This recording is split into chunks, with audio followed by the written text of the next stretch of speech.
Alabado sea Jesucristo. El título de esta enseñanza es: quien no ama a la criatura, no ama a su Creador. Estoy haciendo duelo por una matica que todos los días visitaba, alababa y le cantaba. Había visto que se ornaba de flores blancas. Por desgracia, un jardinero me la arrancó de raíz sin discernir que no era una hierba mala como la demás. Esta matica, que se llamaba Milagro, respondía al cariño y al cuidado que habrá sentido cuando la sacaron de su medio vital. Pido perdón por el maltrato a los animales inofensivos durante mi adolescencia. Hoy día no puedo matar ni a las serpientes, ni a las cucarachas, ni a algún animal. Pido perdón al Creador por la polución del aire, por la contaminación ambiental, por los incendios. Pido perdón a Dios porque el hombre encuentra placer en hacer sufrir animales. Por ejemplo, la corrida de toros, las peleas de gallo, las peleas de perro, la pesca deportiva, el confinamiento de animales en espacios muy reducidos. La avaricia y la ambición del hombre no tienen límite. Y comercializan aves exóticas y animales en vía de extinción. En África, ¿cuántos elefantes han sido sacrificados para poder vender sus colmillos? ¿Cuántos tiburones fueron matados para vender sus aletas? En el norte, las inocentes focas sufrieron casi una aniquilación. Hemos de pedir perdón a Dios porque las naciones ricas e industrializadas son las que causan más polución, que afecta el ozono y que causa el aumento del calor ambiental.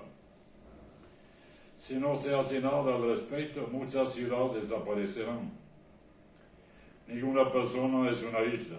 El daño que se hace a una persona perjudica a toda la población. Hay prácticas infames que están en contradicción con el plan de Dios. El cuerpo humano es perfecto, en ninguna parte sobra. La circuncisión de la mujer es una aberración. Ninguna parte de la mujer es vergonzosa. Los hombres hicieron las leyes que menoscaban la dignidad de la mujer. Si los hombres se excitan viendo la cara de una mujer, son enfermos mentales. El órgano sexual principal es el cerebro. La ideología del género es un rechazo al plan de Dios. No se debe poner en tela de juicio la sabiduría del Creador. Dios creado al hombre a su imagen y semejanza. Ahora es el hombre que crea un Dios a su propia imagen. El peor pecado contra la naturaleza es el aborto.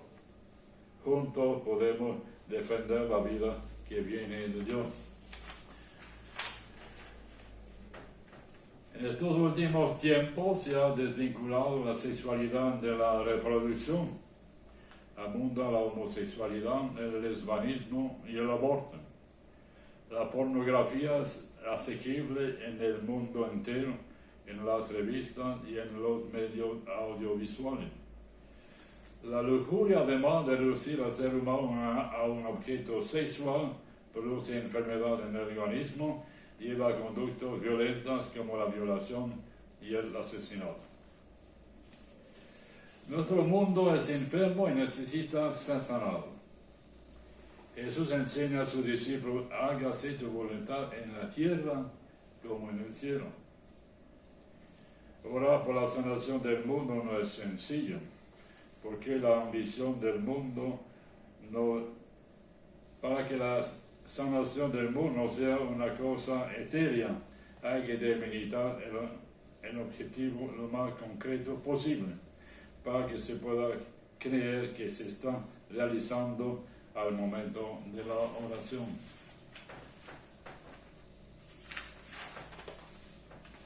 En su libro The Healing Light, traducido la luz sanadora. Agnes Santo nos da una pauta. Una nación está compuesta por individuos y la ley del amor que se aplica para las personas también se aplica para las naciones. Si por ejemplo decide orar por la sanación de Venezuela, hay que establecer un objetivo preciso. Luego de confesar los pecados de la nación, arrepentirnos de hacer penitencia por ello, en nombre de nuestro, en nombre de ellos, y luego, viendo en fe la llegada del reino en la tierra, manos a la obra. Alabado sea Jesucristo.